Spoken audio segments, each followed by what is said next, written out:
सुंदरकांड में लंका से संबंधित ही घटनाएं घटी हैं।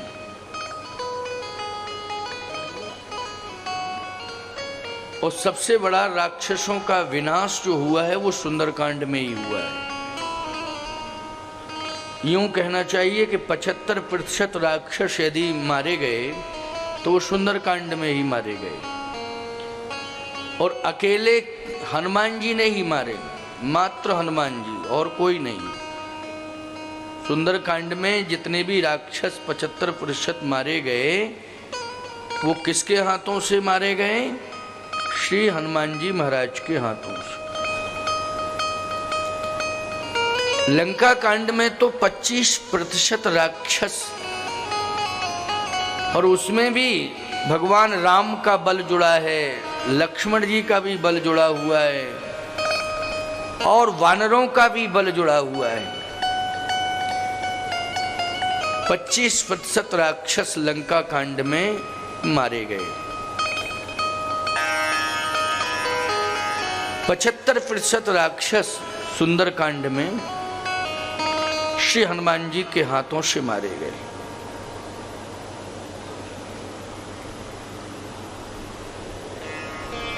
सुंदरकांड ही नाम रखा गया, किसी नगर का नाम नहीं, किसी घटना का भी कोई नाम नहीं। इतनी बड़ी घटना घटी कि आग लगी पूरी लंका में, तो भीषण अग्निकांड, बहुत बड़ा कांड हुआ अग्निकांड। लेकिन ना तो समुद्र कांड ना अग्निकांड, इसका नाम सुंदरकांड रखा। इस कांड से कोई घटना का भी मूल रूप से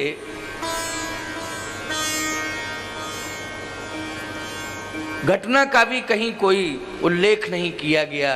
मूल में, प्रारंभ में तो केवल एक ही चौपाई वर्णित की गई है कि जामवंत के वचन सुहाए, सुन हनुमंत हृदय अति भाए। इसमें भी सुहायो भाई। तो प्यारे, मुझे ऐसा लगता है कि हनुमान जी ने सबसे पवित्र कार्य इसमें यही किया कि भगवती सीता के पास पहुंचकर भगवती सीता को भगवान की कथा सुनाई। क्या सुनाई? कथा। पूरे यज्ञ में सभी कार्य सुंदर हैं। देवी जी का दर्शन हो रहा है, ये भी सुंदर दिव्य दर्शन है।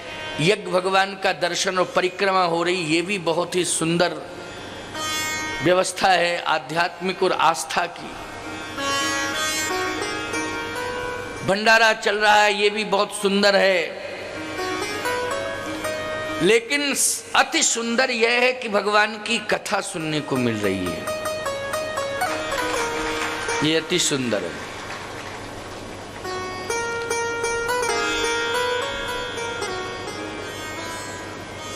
लंका में हनुमान जी ने ही सीता जी को कथा सुनाई, और कोई कथा सुनाने पहुंचे ही नहीं। क्यों भाई? कथावाचक तो विभीषण जी भी हैं, ऐसी बात नहीं। विभीषण जी महाराज भी बहुत अच्छी कथा सुनाते, लेकिन विभीषण जी महाराज ने भी कथा नहीं सुनाई। विभीषण जी ने लंका में किसी को भी कथा नहीं सुनाई। विभीषण जी ने तो लंका में रह करके भजन किया है। क्या किया है? भजन। जबकि कथावाचक हैं, बहुत अच्छे कथावाचक हैं विभीषण जी, लेकिन भजन किया। क्यों? लंका में कोई कथा सुनने वाला था ही नहीं। विभीषण किसे कथा सुनाता? लंका में कथा सुनने वाला कोई था ही नहीं। और लंका में कथा सुनने वाली भगवती सीता थी, तो विभीषण सीता जी के पास पहुंच नहीं सकता था, क्योंकि वहां राक्षसियों का प्रहरा था। रावण जाने में स्वतंत्र था, इसलिए रावण गया था। लेकिन कथा केवल हनुमान जी ने सुनाई सीता जी। मैं एक बात कहना चाहता हूं, ये बरगी नगर सुंदर हो गया।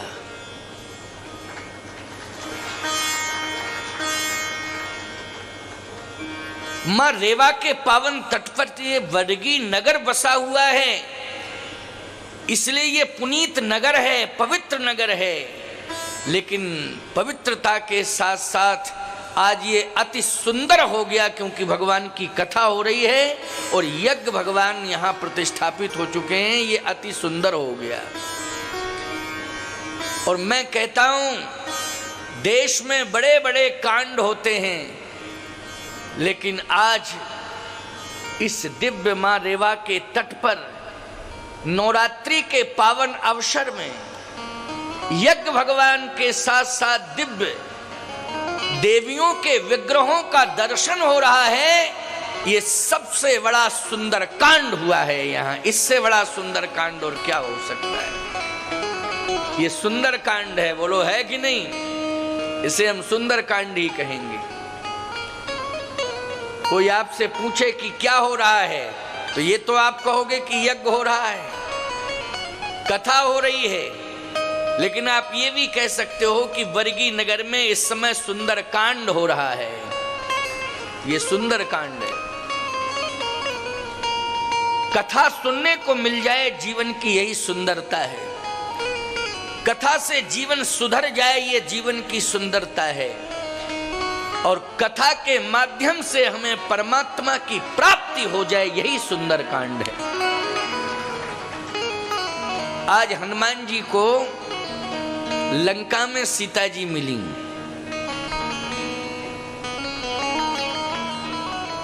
और हनुमान जी ने सीता जी को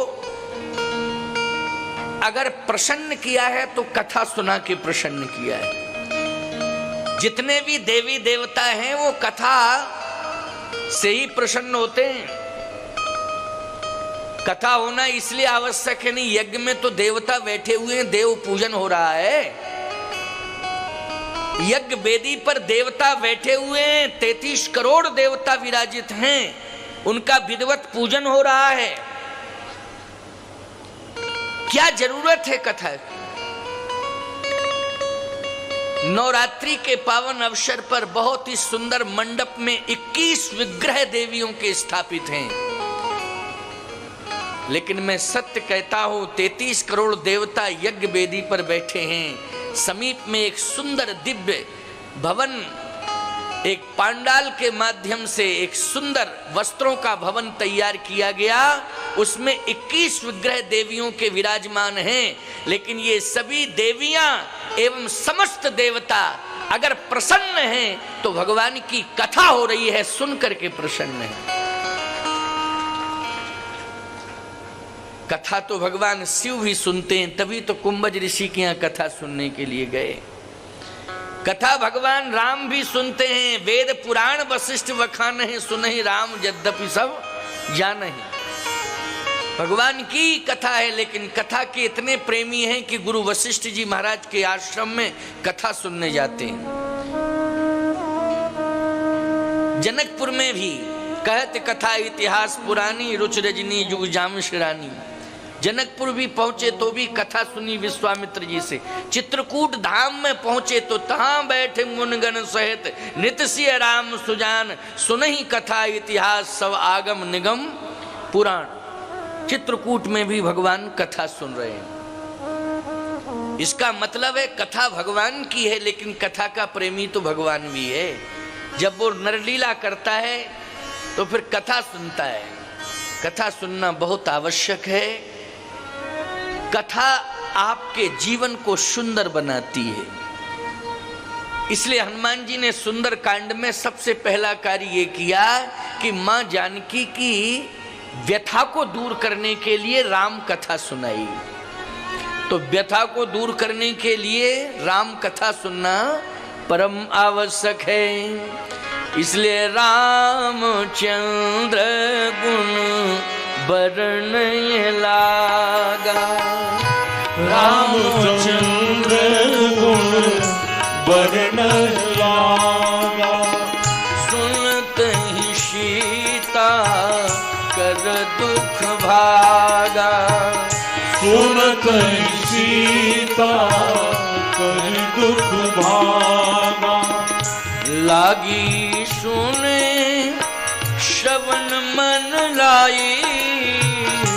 लागी सुने श्रवण मन लाई। आदेउते शव कथा सुनाई। आदेउते सब कथा सुनाई। आदेउते शव कथा सुनाई। आदेउते सब कथा आदेउते शव कथा सुनाई। लंका में हनुमान जी ने राम कथा सुनाई सीता जी को, तो कथा मन से सुनी सीता जी ने। आद्योपांत कथा हनुमान जी की वाणी से श्री किशोरी जी सुन रही हैं, अनुभव कर रही हैं कि मैंने कथाएं तो जनकपुर में भी सुनी, क्योंकि जनकपुर में भी कथाएं होती थी। महाराज श्री जनक स्वयं बहुत बड़े ज्ञानी हैं, बहुत बड़े वक्ता हैं, बहुत बड़े विद्वान हैं। और जनक जी महाराज के यहाँ जब कथाएं होती थीं तो व्यास जी, पराशर जी, गर्ग जी, गौतम जी, कपिल जी, कणाद जी, वशिष्ठ जी आदि आदि सब पहुंचते थे। ये श्रोता बन करके कथा सुनते थे, समझ लीजिए। जैसे आप सब बैठ करके श्रोता बन के कथा सुन रहे हो, वैसे ये विभूतियां, बहुत बड़े सिद्ध संत, परम ज्ञानी, तपस्वी, ये सब श्रोता बन करके कथा सुनते थे जनकपुर धाम में। श्री जानकी जी कहती हैं मैंने तो जनकपुर धाम में अपने पिताजी की यहाँ भी कथा सुनी, लेकिन इतनी सुंदर कथा अभी तक मैंने जनकपुर धाम में नहीं सुनी। अयोध्या धाम में भी कथा सुनी, स्वयं वशिष्ठ जी महाराज कथा सुना रहे हैं, लेकिन इतनी सुंदर कथा मैंने अयोध्या धाम में भी नहीं सुनी। चित्रकूट धाम में भी मैंने कथा तमाम ऋषि आवत देख मुदित मुनि वृंदा, कीन दंडवत रघुकुल चंदा। मुनि वृंदा मानी मुनियों का समूह है, हजारों की संख्या में मुनि महात्मा आते, कथा कहते भी हैं, कथा सुनते भी हैं। लेकिन 11.5 वर्ष तक मैं चित्रकूट धाम में रही, ऐसी कथा मुझे चित्रकूट धाम में भी सुनने को नहीं मिली। लेकिन लंका में जहां राक्षस रहते हैं वहां इतनी सुंदर कथा कहने वाला कौन आ गया। जहां राक्षस ही राक्षस रहते हैं, लेकिन इतनी सुंदर कथा कहने वाला कौन, सोच रही हैं। बड़ी सुंदर कथा। अरे भैया, कथा कहने वाले बड़ी सुंदर कथा कह रहे हो, लेकिन सामने क्यों नहीं आ रहे हो? इतनी अच्छी कथा कहते हो, थोड़ा दर्शन तो दे दो। हनुमान जी कहते हैं माता जी कथा ही कथा सुंदर है, सुनाने वाला तो पूरा बंदर है। कथा ही कथा सुंदर है। जानकी जी ने कहा कथावाचक के रूप पर विचार नहीं करना चाहिए, रूप पर ध्यान नहीं देना चाहिए। अगर आप कथावाचक के रूप पर ध्यान दोगे तो मैं ये मानता हूं कि कथा का प्रभाव आपके जीवन में पूरी तरह से नहीं पड़ सकता है। कथावाचक की वाणी पर ध्यान दो, उसके आचरण को देखो, रूप को मत देखो। अगर कथावाचक के रूप पर विचार करोगे तो याद रखना अष्टावक्र जी ने महाराज श्री जनक के यहाँ किस प्रकार की टिप्पणी की थी, आपने विद्वानों से सुना होगा। और उस टिप्पणी को सुन करके महाराज श्री जनक को शर्मिंदित होना पड़ा था। महाराज श्री जनक जैसे विद्वान को अष्टावक्र की टिप्पणी पर शर्मिंदित होना पड़ा था और क्षमा मांगनी पड़ी थी, क्योंकि वहां रूप को देख करके एक हास्यमय वातावरण हो गया था। अष्टावक्र के रूप को देख करके हास्यमय वातावरण हो गया था। अष्टावक्र जी ने शर्मिंदित कर दिया, जनक की सभा को शर्मिंदित कर दिया। इसलिए संत हो चाहे विद्वान हो, उसके आचरण को देखो कैसा है। जिसका आचरण श्रेष्ठ होगा, चाहे वो संत हो चाहे विद्वान हो, उसी की वाणी में प्रभावोत्पादकता हो सकती है, उसी की वाणी परिवर्तन